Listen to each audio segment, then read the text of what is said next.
हम सीखने वाले हैं uniform velocity, non uniform velocity and instantaneous velocity. कल हमने uniform speed, non uniform speed, instantaneous speed और एवरेज स्पीड इसके बारे में पढ़ा था। इंस्टेंटेनियस स्पीड की डेफिनेशन लिखा के नहीं दी थी मैंने, लेकिन अगर वो चाहिए तो लिख सकते हैं अपन। Instantaneous speed, instantaneous speed, what do you mean by instantaneous speed? The speed calculated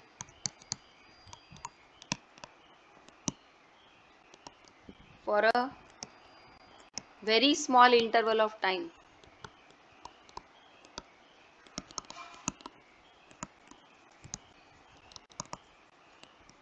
is called as instantaneous speed. तो उसको अगर फॉर्मूला वाइज अपने को लिखना है तो हम लिख सकते हैं इंस्टेंटेनियस स्पीड को लिमिट, और ये मैंने आपको वो अपना रोटेशनल डायनामिक्स चैप्टर है उसमें लिखा के दी थी। Limit delta t tends to 0 del s by del t is v. तो ये जो है ये इंस्टेंटेनियस लीनियर स्पीड है।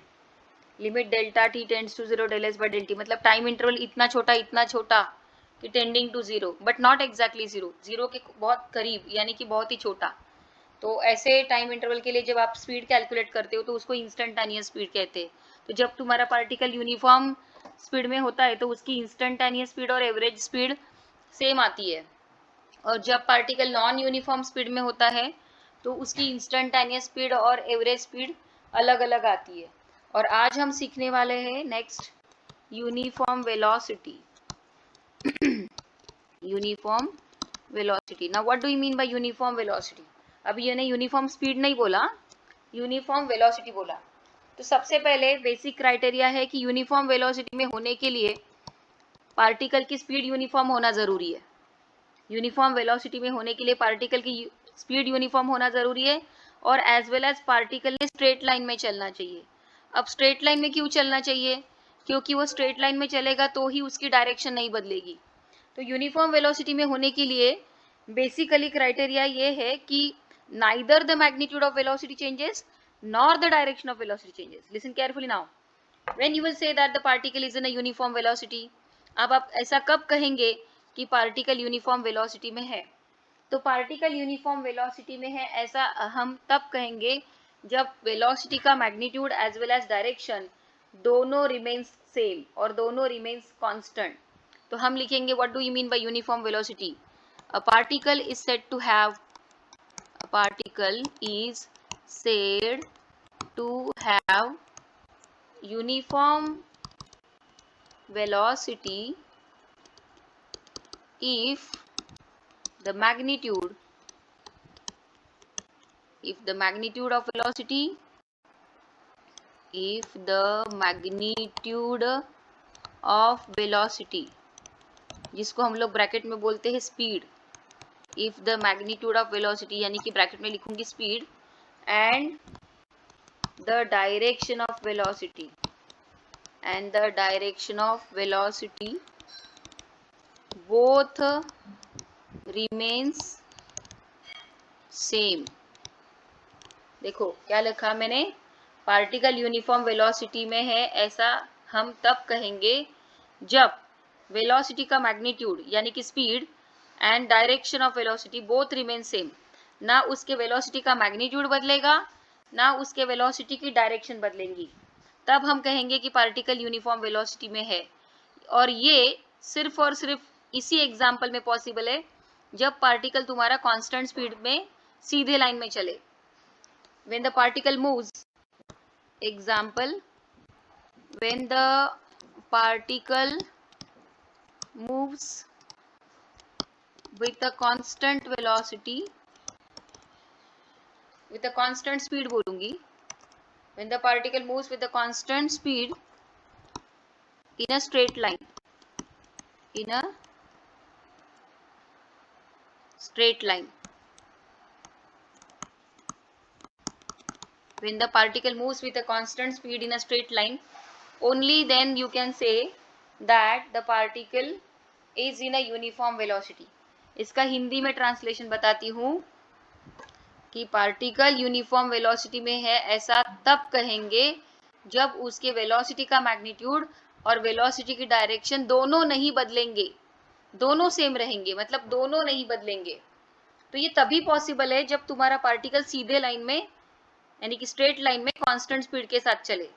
तो अगर वो स्ट्रेट लाइन में जाएगा, देखो ऐसे स्ट्रेट लाइन में जाएगा, अगर वो तुम्हारा पार्टिकल स्ट्रेट लाइन में जाएगा, ऐसा स्ट्रेट लाइन में जाएगा, तो उसकी डायरेक्शन सेम रहेंगी, बरोबर है। और कांस्टेंट स्पीड में जाएगा, कांस्टेंट स्पीड में जाएगा मतलब वेलोसिटी का मैग्नीट्यूड भी कांस्टेंट रहेगा।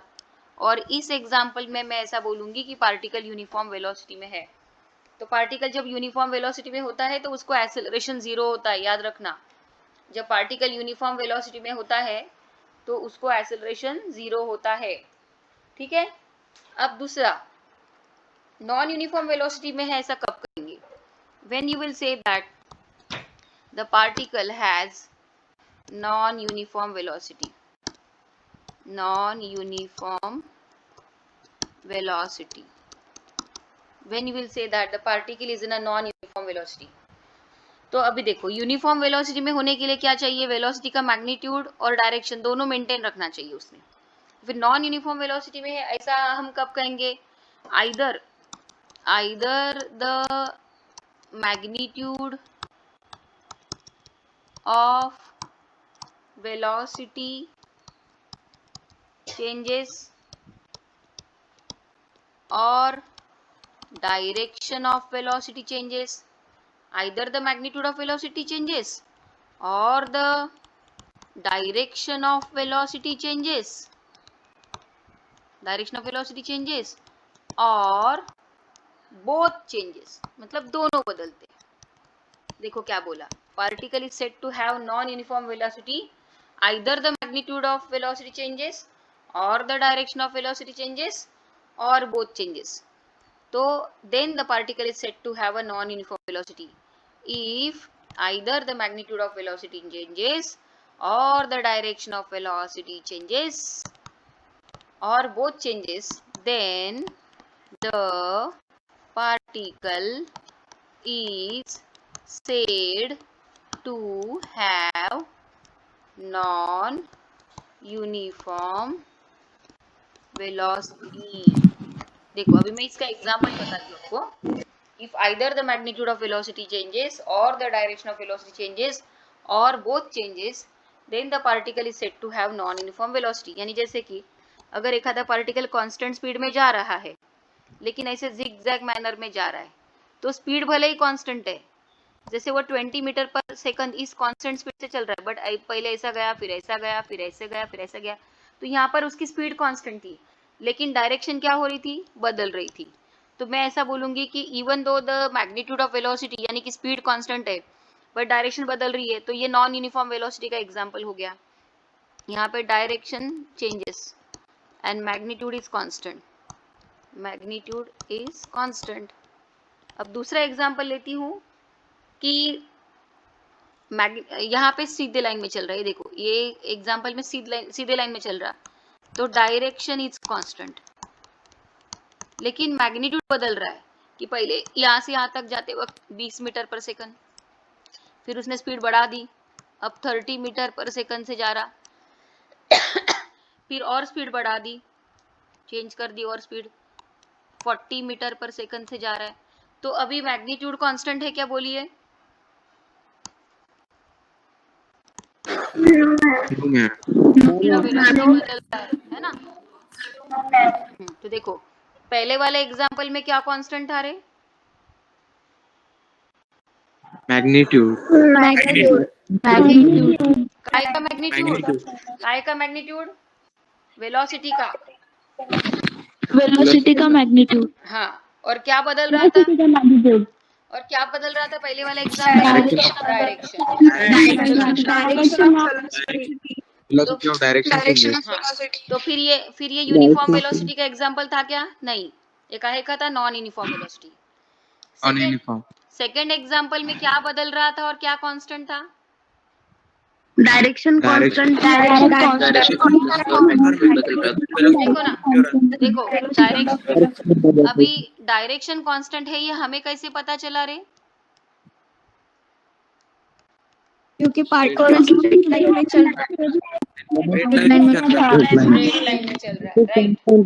पार्टिकल स्ट्रेट लाइन में चल रहा है, इसीलिए डायरेक्शन कांस्टेंट है, ये हमें पता चला। लेकिन मैग्नीट्यूड बदल रहा है, ये कैसे पता चला? तो पहले वो 20 मीटर पर सेकंड से चल रहा था, फिर 30 मीटर पर सेकंड से चल रहा था, फिर 40, तो वेलोसिटी का मैग्नीट्यूड बदलते जा रहा था। तो ये वाला एग्जाम्पल भी नॉन यूनिफॉर्म वेलोसिटी का है। This is also an example of non uniform velocity, this is also an example of non uniform velocity. And secondly, third एक और एग्जाम्पल बताती हूँ कि जिगजैग मैनर में जा रहा है, और जिगजैग मैनर परफॉर्म करते वक्त वेलोसिटी का मैग्नीट्यूड भी बदल रहा और डायरेक्शन भी। देखो यहाँ पे इधर से ये यहाँ से यहाँ तक जाते वक्त उसका स्पीड था 20 मीटर पर सेकंड और डायरेक्शन ऐसी थी। फिर यहाँ से यहाँ जाते वक्त, मतलब यहाँ से यहाँ जाते वक्त 30 मीटर पर सेकंड से चल रहा था और डायरेक्शन ये सेंस में थी। फिर यहाँ से यहाँ जाते वक्त 25 मीटर पर सेकंड से चल रहा था और डायरेक्शन ऐसी चल रही थी। अब यहाँ से यहाँ जाते वक्त 35 मीटर पर सेकंड से चल रहा था और डायरेक्शन ऐसी थी। तो यहाँ पर मैं बोलूँगी कि magnitude of velocity and direction of velocity both changes, यहाँ पे दोनों बदल रहा था। ठीक है, पहले वाले एग्जाम्पल में डायरेक्शन बदल रही थी, मैग्नीट्यूड नहीं वेलोसिटी की, लेकिन डायरेक्शन बदली तो भी हम उसको नॉन यूनिफॉर्म वेलोसिटी बोलते हैं।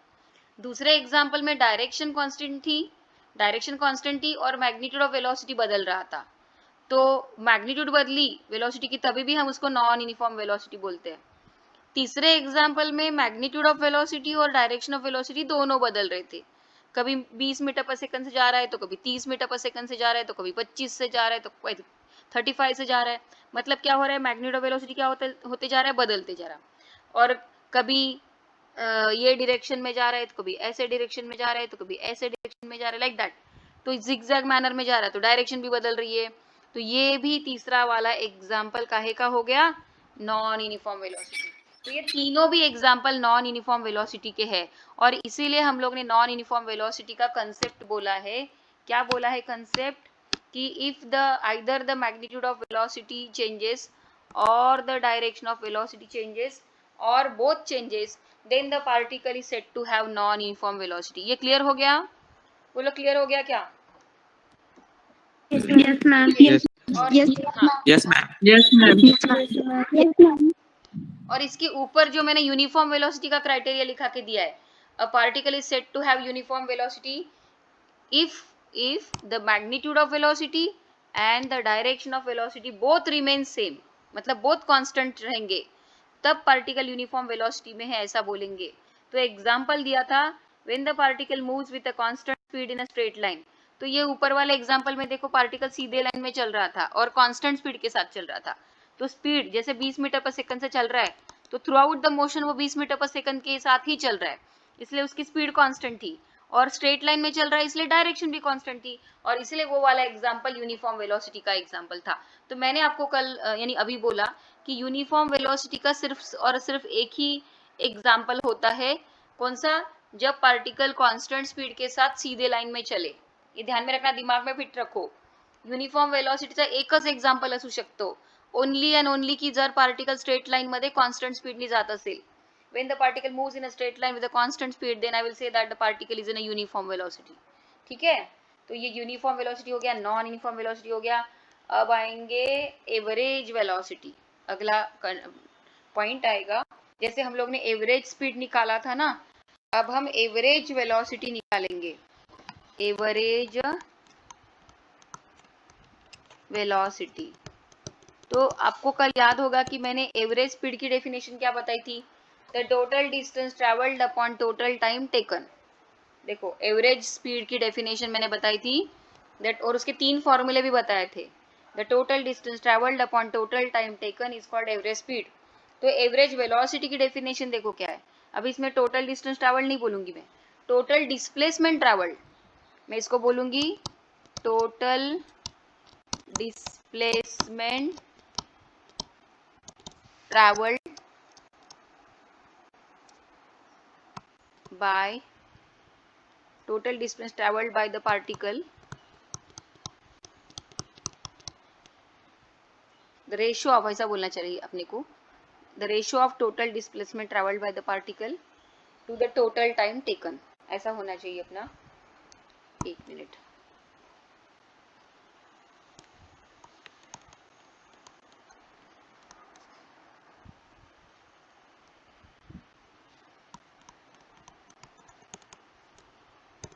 The ratio of total distance traveled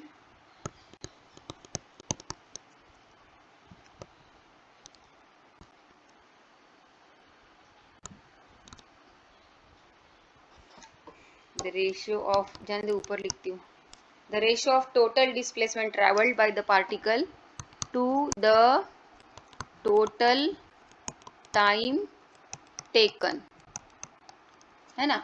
The ratio of total displacement traveled by the particle to the total time taken is called average velocity. तो इस प्रकार average velocity की definition लिख ली हमने. फॉर्मूला लिखेंगे total displacement upon total time. Total displacement upon total time taken. Total displacement traveled upon total time taken. तो मैं ना अभी आपको एक एग्जांपल लेके बताती हूँ कि वहां पर हम लोग एवरेज वेलोसिटी और एवरेज स्पीड कैसे निकालते हैं. सुनो सब लोग. हाँ, एक और पॉइंट पहले बता दूं, फिर हम वो एग्जांपल करेंगे. तो अभी फिर से, जैसे अगर पार्टिकल यूनिफॉर्म वेलोसिटी में है, सुनो, अगर पार्टिकल यूनिफॉर्म वेलोसिटी में है तो उसकी एवरेज वेलोसिटी और इंस्टेंटेनियस वेलोसिटी सेम आएंगी.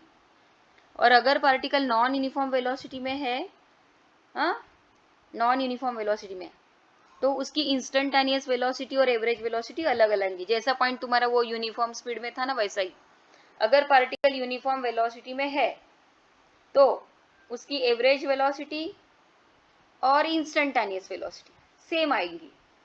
और अगर पार्टिकल नॉन यूनिफॉर्म वेलोसिटी में है तो उसकी एवरेज वेलोसिटी और इंस्टेंटेनियस वेलोसिटी अलग अलग आएंगी. ये पॉइंट लिखा के देने की जरूरत है क्या, बोलो? क्योंकि आप वैसे ये सभी पॉइंट, जसं तुम्हाला तो एव्हरेज स्पीडचा कळला ना पॉइंट, त्याच टाइपचा पॉइंट आहे बघा. त्याच्यात काय सांगितलं होतं मी कि जब पार्टिकल यूनिफॉर्म स्पीड में होता है तो उसकी एवरेज स्पीड और इंस्टेंटेनियस स्पीड सेम होती है. और नॉन यूनिफॉर्म स्पीड में होती तो हर इंस्टेंट टू इंस्टेंट उसकी स्पीड बदलते जाती ना. अभी ऐसा क्यों होता है कि जब पार्टिकल नॉन यूनिफॉर्म स्पीड में होती है तो उसका एवरेज स्पीड और इंस्टेंटेनियस स्पीड अलग अलग आती है, ऐसा क्यों? देखो बताती हूँ. अभी मैं तुमको एक एग्जांपल, हाँ एग्जांपल पे आ जाते हैं. अभी हम लोग का फिलहाल कौन सा चैप्टर चालू है सुबह स्टेट बोर्ड में, बताइए कौन सा चैप्टर चालू है अपना? Rotational dynamics. उसमें हम लोग, राइट, उसमें हम लोग uniform circular motion, non uniform circular motion में आए दिन डिस्कस करते रहते हैं. तो मैं ना एक एग्जांपल लेती हूँ यूनिफॉर्म सर्कुलर मोशन का, कि एक पार्टिकल जो है वो यूनिफॉर्म सर्कुलर मोशन परफॉर्म कर रहा है along the circumference of the circle. ठीक है, अभी वो चल रहा है 2 मीटर पर सेकंड इस स्पीड के साथ. अब वो थ्रू आउट द सर्कल, सुनो सब लोग, थ्रू आउट द सर्कल वो 2 मीटर पर सेकंड इस स्पीड के साथ चल रहा है. ठीक है, ये उसकी स्पीड मैंने निकाल के रखी है क्योंकि वो कांस्टेंट स्पीड में, तो स्पीड तो कांस्टेंट ही रहेंगी ना. तो अभी किसी ने मुझे बोला कि चलो ये पोजीशन ए है, ये पोजीशन बी है, ये पोजीशन सी है और ये पोजीशन डी है. अभी और इस सर्कल की जो रेडियस है वो है सपोज टू बी 10 सेंटीमीटर. ये सर्कल की जो रेडियस है उसका मैग्नीट्यूड है सपोज टू बी 10 सेंटीमीटर. तो अभी किसी ने मुझे बोला कि जब पूरा पार्टिकल ने पूरा सर्कल का सरकमफरेंस कवर किया, मतलब इन वन रिवॉल्यूशन पूरा एक रिवॉल्यूशन कंप्लीट किया, मतलब एक राउंड कंप्लीट मार दिया उसने, तो उस पार्टिकल को ना, सुनिए, उस पार्टिकल को पूरा एक रिवॉल्यूशन कंप्लीट करने के लिए टाइम लगा है 10 second. The particle takes 10 second to complete one revolution. To complete one revolution, to complete one revolution, the particle takes a time of 10 seconds. To complete one revolution, the particle takes a time of 10 seconds. तो मुझे ना अभी इस example में average speed निकालना है और average velocity निकालना है, तो मैं आपको करके बताती हूँ. एवरेज स्पीड और एवरेज वेलोसिटी, सुनो रे, एवरेज स्पीड ले लेते. तो एवरेज स्पीड हम कैसे कैलकुलेट करते हैं? Average speed is equal to total distance travelled upon total time taken. बरोबर है? कल ही तो पढ़ा हम लोग ने. Average speed is equal to total distance travelled upon total time taken. बरोबर आहे ना? आपण काय काढतोय? Average speed. आणि काल मी तुम्हाला शिकवलं होतं की एवरेज स्पीड म्हणजे कशी काढायची? टोटल डिस्टेंस किती ट्रॅव्हल केला आणि टोटल टाइम किती लागला. तो मुझे बताइए कि जब मेरा पार्टिकल पूरा एक सर्कल का सरकमफरेंस कंप्लीट करेगा तो वो कितना डिस्टेंस ट्रैवल करता है? कैन आई से the distance travelled by the particle during one revolution is circumference of the circle. बराबर है क्या? Yes, ma'am. तो जब पार्टिकल एक रिवॉल्यूशन खत्म करता है तो वो एक रिवॉल्यूशन में जो टोटल डिस्टेंस ट्रैवल करता है वो पेरीमीटर ऑफ सर्कल होता है. जब पार्टिकल एक रिवॉल्यूशन खत्म करता है तो वो एक रिवॉल्यूशन में सर्कल के पेरीमीटर के बराबरी में डिस्टेंस ट्रैवल करता है.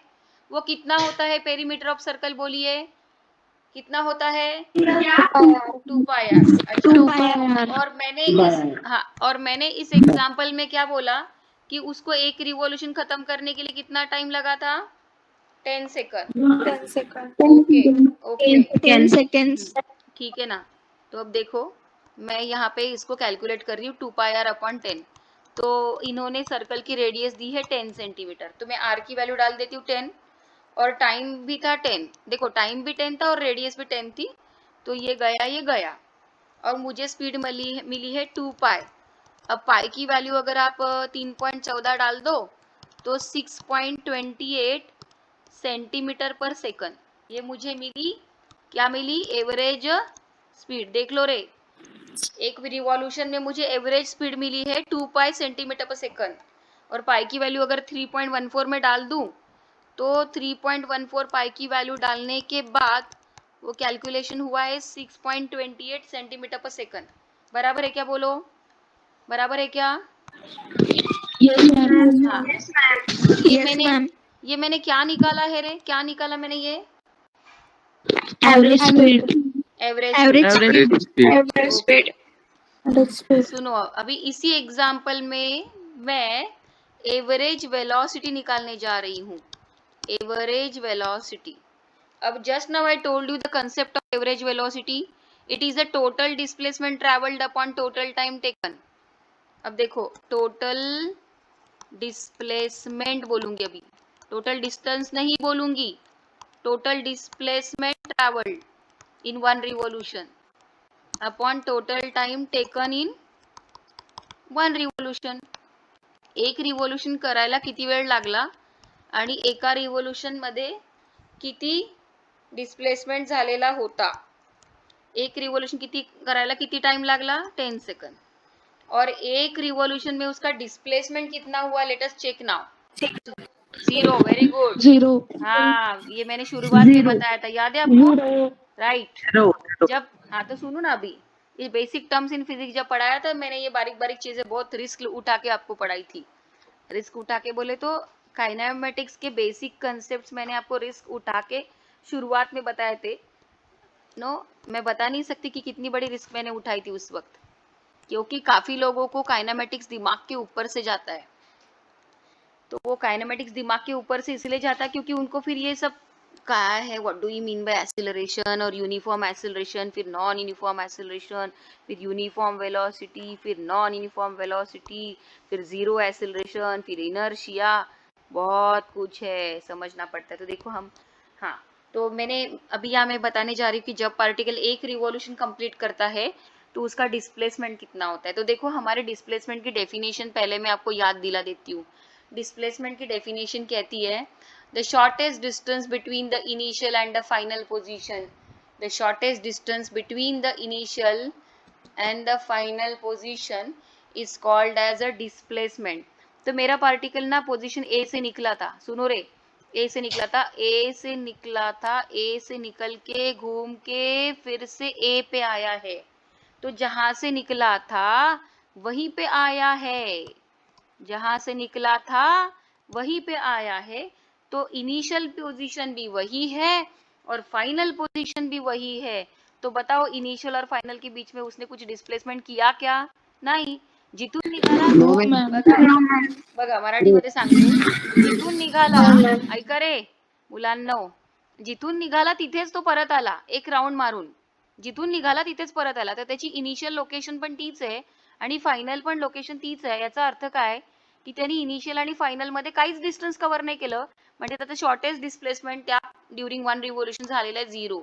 मला सांगा इथून तो निघाला, ते बघा या पॉइंटवर निघाला आणि इथून पूर्ण राऊंड मारून पुन्हा इथेच वापस आला. तर इनिशियल पण तेच आणि फायनल पण तेच. तर इनिशियल आणि फायनल मध्ये मग त्याचं डिस्प्लेसमेंटच झालं नाही, याचा अर्थ त्याचा डिस्प्लेसमेंट झालाय 0. तो फिर 0 डिवाइडेड बाय 10 इट इज 0. तो हमें देखो इसी सेम एग्जाम्पल में हमें एवरेज वेलोसिटी मिली है 0 मीटर पर सेकंड और एवरेज स्पीड देखो क्या मिली है, देखो ना एवरेज स्पीड क्या मिली है, वो मिली है 6.28 सेंटीमीटर पर सेकंड और ये 0 सेंटीमीटर पर सेकंड, सेंटीमीटर बोलो, ठीक है, सेंटीमीटर पर सेकंड. तो देखो है ना फर्क, एक ही सेम एग्जाम्पल में you are getting the different answers for different questions. कि एवरेज एग्जाम्पल कॉमन था बट उसी एग्जाम्पल में आपको एवरेज स्पीड पूछी थी और उसी एग्जाम्पल में आपको एवरेज वेलोसिटी पूछी थी, तो अलग अलग आए थे. तो यही मुझे आपको यहाँ पर बताना था. अच्छा एक और चीज, अब मैं आपको यूनिफॉर्म स्पीड यूनिफॉर्म स्पीड के बारे में बताती हूँ. अगर मेरा particle through out the circle constant speed के साथ चल रहा था, सुनिए, अगर मेरा particle through out the circle constant speed में चल रहा था, तो कोई मुझे पूछे कि मैडम ये यूनिफॉर्म स्पीड में है कि नहीं है, तो मैं बोलूंगी ये यूनिफॉर्म स्पीड में जरूर है. लेकिन कोई मुझे पूछे क्या मैडम ये यूनिफॉर्म वेलोसिटी में है, तो मैं बोलूंगी नहीं, ये यूनिफॉर्म वेलोसिटी में नहीं है. सुनो रे, पॉइंट टू बी नोटेड. देखो अगर मेरा पार्टिकल यूनिफॉर्म सर्कुलर मोशन में पाथ परफॉर्म कर रहा है, अगर मेरा पार्टिकल यूनिफॉर्म सर्कुलर मोशन वाला पाथ परफॉर्म कर रहा, और कोई मुझे पूछे कि मैडम आपने तो अभी हमें यूनिफॉर्म स्पीड का कंसेप्ट बताया, तो अगर एखादा पार्टिकल यूनिफॉर्म सर्कुलर मोशन में है तो क्या उसकी स्पीड यूनिफॉर्म है? हाँ, तो मैं बोलेंगे हाँ यूनिफॉर्म स्पीड में है, क्योंकि उसका टाइम के अनुसार डिस्टेंस कवर करने का रेट एक तरीका है. If the particle covers equal distances in equal interval of time, then it is said to have uniform speed.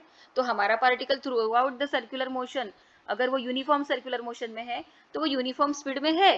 लेकिन अगर कोई मुझे पूछे कि क्या मैडम वो यूनिफॉर्म वेलोसिटी में है क्या, तो मैं बोलूंगी नहीं, वो यूनिफॉर्म वेलोसिटी में नहीं है. तो अब कोई पूछे कि मैडम क्यों नहीं है यूनिफॉर्म वेलोसिटी में, तो उसका जवाब हमारा क्या रहेगा कि क्योंकि हमने क्या पढ़ा, देखो मैं पीछे के पेज में लेके आती हूँ आपको. यूनिफॉर्म वेलोसिटी के लिए हमने क्या पढ़ा, हमने पढ़ा कि particle is said to have a uniform velocity if the magnitude of velocity and the direction of velocity both remain same. तो आप मुझे बताइए कि जब हमारा पार्टिकल यूनिफॉर्म सर्कुलर मोशन में था, जब हमारा पार्टिकल यूनिफॉर्म सर्कुलर मोशन में था तो उसके वेलोसिटी का मैग्नीट्यूड कांस्टेंट था, लेकिन वेलोसिटी की डायरेक्शन कांस्टेंट थी क्या, बोलिए, थी क्या? No, ma'am. नहीं थी. No, ma'am. और हमें मालूम है ना, हमें मालूम है कि वेलोसिटी डायरेक्शन हम कैसे बताते. देखो यहाँ पे पार्टिकल है, द टेंजेंट ड्रॉ करो, this tangent indicates the direction of velocity. यहाँ पर आ गया पार्टिकल, यहाँ पे एक टेंजेंट बना, this tangent indicates the direction of velocity. यहाँ पर पार्टिकल आ गया, इधर एक टेंजेंट बनाओ, this tangent indicates the direction of velocity. यहाँ पे आ गया, इधर बनाओ, ये tangent indicates the direction of velocity. इधर आ गया, यहाँ पर बनाओ, this tangent indicates.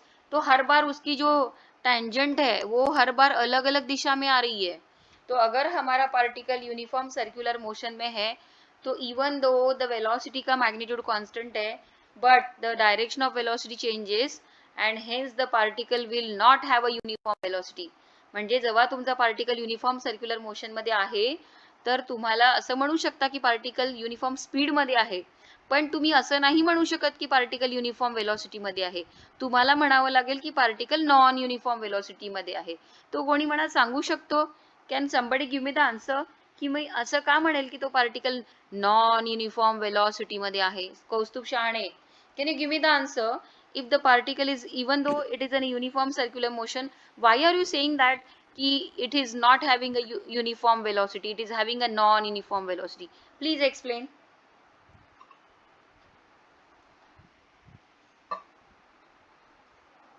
I cannot wait please. जिसका नाम लिया उसने तुरंत आंसर देना चाहिए, या तो नो बोलना या यस बोलना, तो किसी दूसरे को स्किप करेंगे, क्वेश्चन स्किप करके दूसरे को पूछेंगे. Yes or no please. I said जिसका भी मैंने नाम लिया उसको नहीं आ रहा है तो उसने नो बोला. नहीं नहीं रुको, जिसका नाम लिया वो is Kaustubh Sharne is present in the class? Yes or no? Is Kaustubh Sharne is present in the class? Yes or no? I think he is not there. Okay. Next, Nisha Kotecha.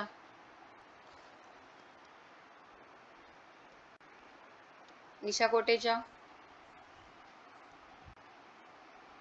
Nisha Kotecha, I am asking you the question. No, she is not there. Very good. Nikita Mudankar. Yes, ma'am. आप बताइए कि if the particle is performing uniform circular motion, then why you are saying that कि particle is not having a uniform velocity? क्योंकि उसके magnitude of velocity constant है, लेकिन उसकी direction बदल रही है इसलिए. Very good. तो नेक्स्ट क्वेश्चन है हर्षिता आपके लिए कि ये पार्टिकल यूनिफॉर्म सर्कुलर मोशन में है, तो क्या हम इसे यूनिफॉर्म स्पीड में है ऐसा बोल सकते हैं?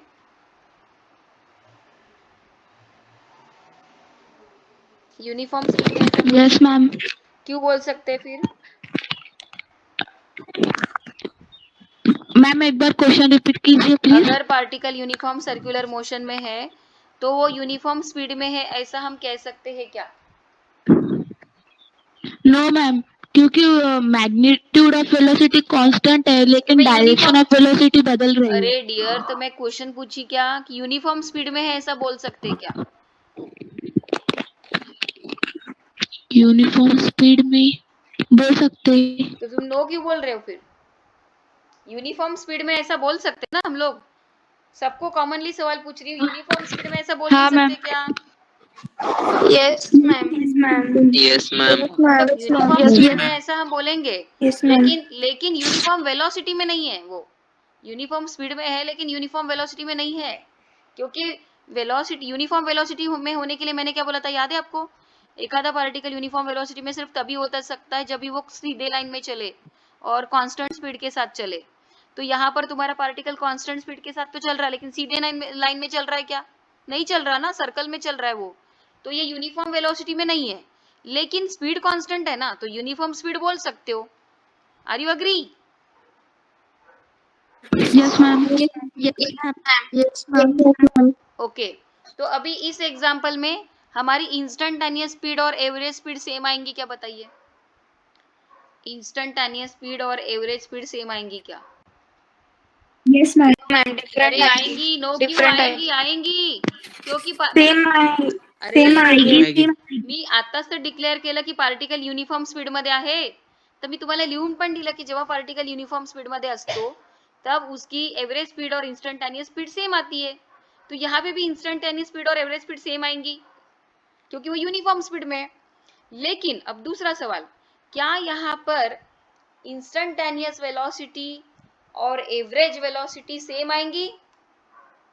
No ma'am. No ma'am. क्यों? क्यों रे? Yes ma'am. क्यों सेम की नहीं? डायरेक्शन चेंज हो रहा है डायरेक्शन वेलोसिटी का. Very good. Non uniform circular motion में इसलिए. क्योंकि वो नॉन यूनिफॉर्म वेलोसिटी में है इसीलिए उसकी इंस्टेंटेनियस वेलोसिटी और एवरेज वेलोसिटी सेम नहीं आएंगी. Very good. देखो मैं जो भी लिखा के देती हूँ, पढ़ा के देती हूँ, या ये भी मैंने कल के भी स्क्रीन रिकॉर्डिंग अपलोड किए हैं अपने ग्रुप पे, ग्रुप पे नहीं बोलूँगी, मतलब ऐप पे, आई स्कोर ऐप पे. तो जिनका मिस हो गया है पीरियड उन्होंने प्लीज़ उसको एक बार और रिकॉर्डिंग सुन लीजिए और देख लीजिए कि कैसे एक्सप्लेन किया है. And you can take the help of your NCERT और आइदर एररलेस की मदद ले सकते हो आप उसके लिए.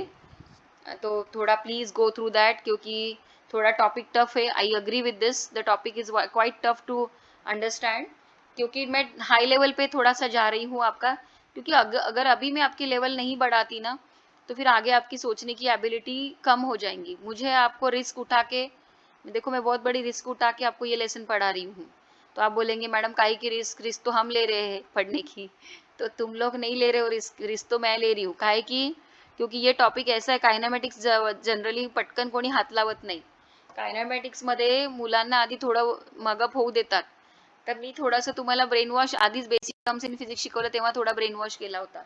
आता मोशन इन वन डायमेन्शन घेऊन मी रिस्क का उचलली, कारण सगळ्यांचीच ॲबिलिटी नसते। बघा मी आत्ताच तुम्हाला uniform speed, non uniform speed, uniform velocity, non uniform velocity मैंने समझा के दिया। उसके बावजूद भी जब मैं आपको क्रॉस क्वेश्चनिंग करने जाती हूँ तो कोई सही बोलता है, कोई गलत बोलता है। क्यों? क्योंकि समझा सबको है, लेकिन वो क्लिक नहीं होता फटाक से कि मैडम क्या पूछ रही है और हम क्या बोल रहे हैं। ऐसा होता है फिजिक्स में, सबके साथ होता है कि हमें बोलना कुछ रहता है और हम बोल कुछ अलग लेते हैं। हमको समझा सभी रहता है, पूरा समझा रहता, बट बोलना कुछ रहता, मुंह में अलग ही शब्द आ जाते। ऐसा होता है, सभी के साथ होता है। इवन अभी 12th के जो बच्चे हैं ना, राइट नाउ मेरा 12th में अभी 12 nature of radiation and matter ये लेसन चल रहा है, तो मैंने देखा कि बच्चे को बोलना क्या है और वो अलग ही मुंह से incident frequency, incident intensity, intensity of incident like शब्द इंटेन्सिटी, इन्सिडेंट असे शब्द कन्फ्यूज होतात आणि मुलं भलतंच काहीतरी बोलतात। तर असं नाही करायचं, थोडं त्याला यू नो घर पे उसको बोल बोल के अपने मुंह में वो शब्द बैठने चाहिए, ऐसी प्रैक्टिस करिए उसको। तो देखो अभी मैं एक और यहाँ पर एग्जांपल ले रही हूँ, तो कुछ अभी comparison between instantaneous speed and instantaneous velocity. सुनो, अभी हम इंस्टेंटेनियस स्पीड और इंस्टेंटेनियस वेलोसिटी में कंपेयर करने वाले हैं। कैसे? तो अगर जैसे कि मैंने इन्होंने बोला है कि अगर एक सेमी सर्कल मैं यहाँ पर ड्रॉ कर देती हूँ, अभी वही सर्कल का पार्ट ही थोड़ा आधा ले लेंगे तो वो सेमी सर्कल हो जाएगा। सर्कल का ही पार्ट ले लेती हूँ आधा, ये देखो ये ऐसा, तो एक कर्वी टाइप का पाथ बताया हुआ है, ऐसा कर्वी टाइप का पाथ। तो ये एक्स एक्सिस चल रहा है, ये वाई एक्सिस चल रहा है, और ये कर्वी मतलब सेमी सर्कुलर पाथ है, ऐसा चल रहा है। अभी इसमें आपको पता है कि अगर ये कर्वी टाइप का पाथ है, सेमी सर्कुलर पाथ है, तो पार्टिकल अगर यहाँ आएगा तो आप यहाँ पे टेंजेंट बनाएंगे, बरोबर है। यहाँ आएगा तो you will draw tangent like this, यहाँ आएगा तो you will draw tangent like this, यहाँ आएगा तो you will draw tangent like this. तो हर बार टेंजेंट की डायरेक्शन जो है वो बदलते जाने वाली है ना। तो यहाँ पे डायरेक्शन ऑफ वेलोसिटी बदल रही है, तो हम इसको यूनिफॉर्म वेलोसिटी बोलेंगे कि non uniform velocity?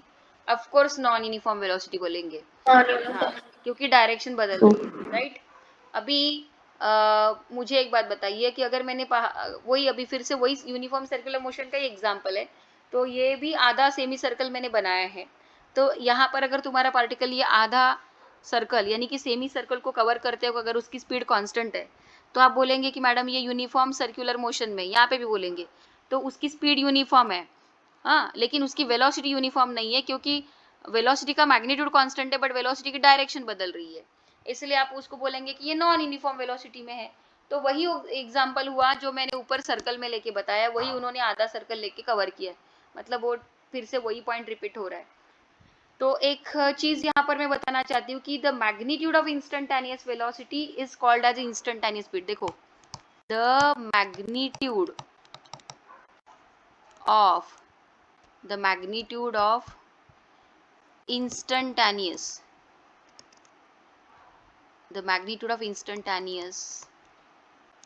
velocity is called instantaneous speed।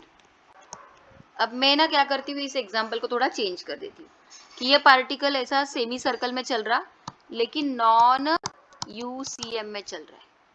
ये पार्टिकल सेमी सर्कल में चल रहा लेकिन नॉन यूसीएम में। मैंने क्लियर कर दिया, मेरे तरफ से मैंने क्लियर कर दिया कि ये नॉन यूनिफॉर्म सर्कुलर मोशन में है। तो मुझे बताइए, अगर ये नॉन यूनिफॉर्म सर्कुलर मोशन में है तो क्या इसकी स्पीड यूनिफॉर्म होंगी? बोलो।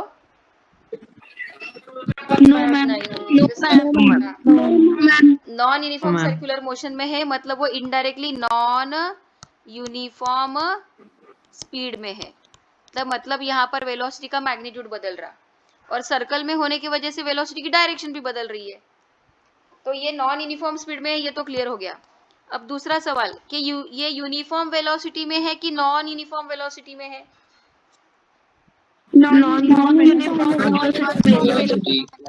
तो क्या आप मुझे एक्सप्लेन करके बता सकते हैं कि ये नॉन यूनिफॉर्म वेलोसिटी में क्या क्या बदल रहा है, इसमें क्या क्या बदल रहा है? Speed and direction of velocity and direction of velocity. Right. Magnitude of velocity आणि डायरेक्शन ऑफ वेलोसिटी दोन्ही पण बदलतात, म्हणून तुम्ही याला नॉन युनिफॉर्म वेलोसिटीचे एक्झाम्पल म्हणाल. आणि मॅग्निट्यूड ऑफ वेलोसिटी बदलतो म्हणून नॉन युनिफॉर्म, स्पीड पण नॉन युनिफॉर्म आणि वेलोसिटी पण नॉन युनिफॉर्म, दोन्ही पण नॉन युनिफॉर्म आहे. राईट, बरोबर है ना? आता या एग्जाम्पल मध्ये ऐका, अब इस एग्जाम्पल में मुझे कोई पूछे, सुनो, इस एग्जाम्पल में मुझे कोई पूछे कि इंस्टेंटेनियस स्पीड और एवरेज स्पीड सेम आएंगी क्या, तो बताइए क्या आएंगी रे? Different very good.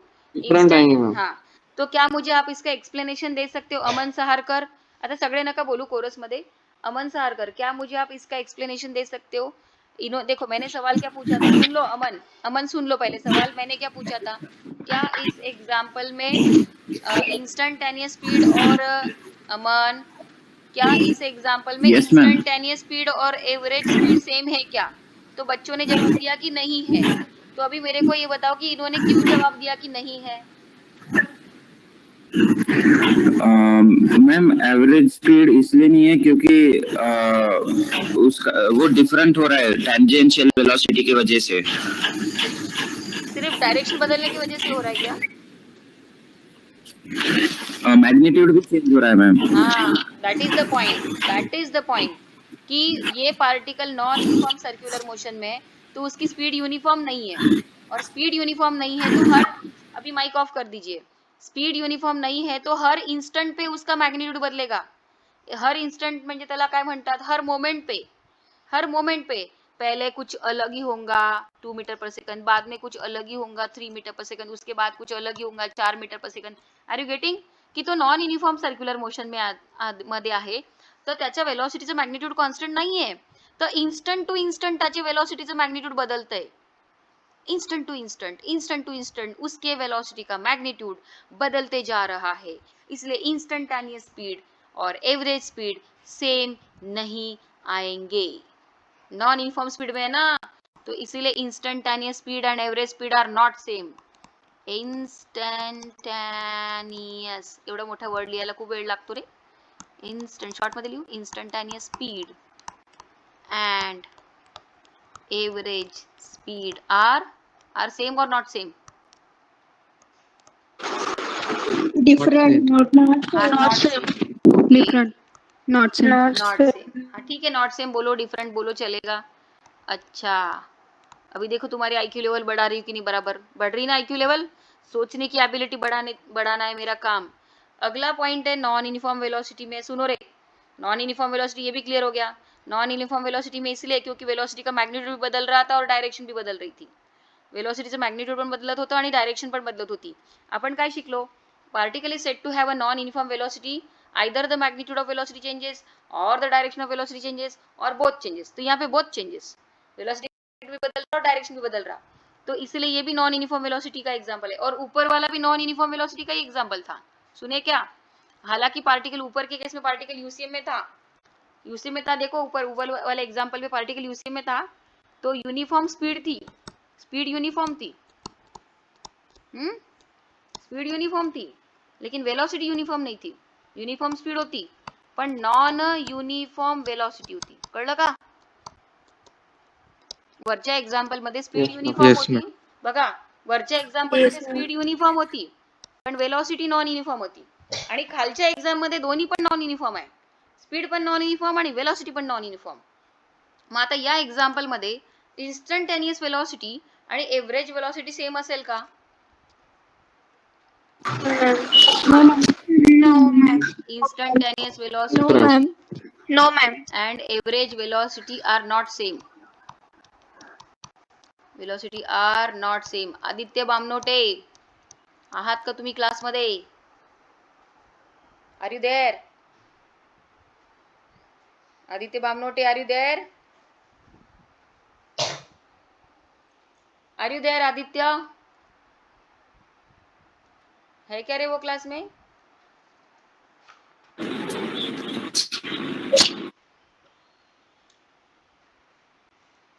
He is there in the class?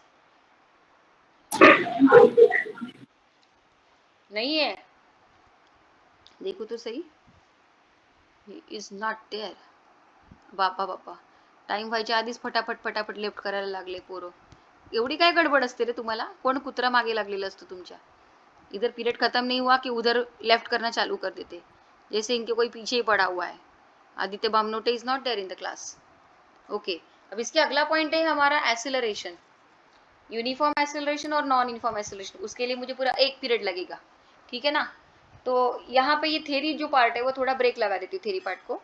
अगले पीरियड में अपना आएगा uniform acceleration, non uniform acceleration, average acceleration, instantaneous acceleration. देखो अगले पॉइंट में हम क्या पढ़ेंगे अगले पीरियड में.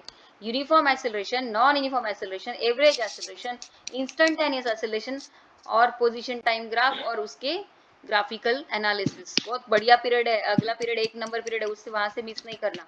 अच्छा, अभी आपको याद है कि मैं हमेशा आपको बताती हूँ कि मैथमेटिक्स के भाषा में, यानी कि डेरिवेटिव के भाषा में, सुनो ऐसे थोड़ा एक्स्ट्रा ऐसा ही तुम्हारा क्या बोलते ब्रेन वॉश कर देती हूँ या माइंड वॉश करवा देती हूँ या मूड फ्रेश करवा देती हूँ. मैथमेटिक्स की भाषा में हम ऐसा बोलते हैं कि derivative of displacement with respect to time is a velocity. और एक्सेलरेशन अगर बोलना हो तो हम बोलते हैं derivative of velocity with respect to time is acceleration बोलते हैं. मैथमेटिक्स की भाषा में derivative of displacement with respect to time is a velocity, और एक्सेलरेशन को बोलना है तो derivative of velocity with respect to time is acceleration. तो अभी देखो मैं इसको बोलूंगी single derivative of displacement, single derivative of displacement with respect to time is called velocity. And इधर single derivative of velocity with respect to time is called acceleration. तो वैसे ही acceleration का और डिस्प्लेसमेंट का क्या संबंध है? तो एक्सेलरेशन को बोलते हैं d2s by dt square. That is double derivative of displacement with respect to time. Double derivative of displacement with respect to time is called acceleration. Double derivative of displacement with respect to time is called acceleration. ऐसा क्यों बोलते रे? Is called acceleration. इसका reason बताती हूँ. Is called acceleration. अगदी सोप्या भाषेत सांगते. बघा रे, बघा सगळ्यांनी. v is equal to ds by dt. हा, लक्ष द्या. v is equal to ds by dt और a is equal to dv by dt, right? a is equal to what? dv by dt. पर मैं d by dt को ऐसा ही रख देती हूँ और ये v जो है ना, v सुनो, a is equal to dv by dt. a is equal to what? Derivative of velocity with respect to time is called as acceleration.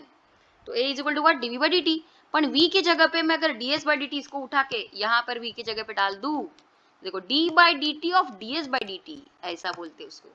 बघा रे मी काय केलं, a is equal to dv by dt पण v च्या जागेवर ds by dt ढायला उचलून इथे copy paste केलं. बघा इथे इसको उठाओ, यहाँ पे डालो. किसको उठाएंगे? बोलो बोलो. ds by dt को उठाएंगे, v के जगह पे डालेंगे. हाँ, v की जगह जो है ds by dt, हाँ, तो उसको उठाओ. किसको? ds by dt को उठाओ और v के जगह पे डाल दो. तो d by dt of ds by dt इसको बोलते हैं d2s by dt स्क्वायर. ऐसा बोलते हैं. d by dt of ds by dt is d2s by dt square. That is double derivative of displacement with respect to time is called as acceleration. चलो अगले part में continue करेंगे.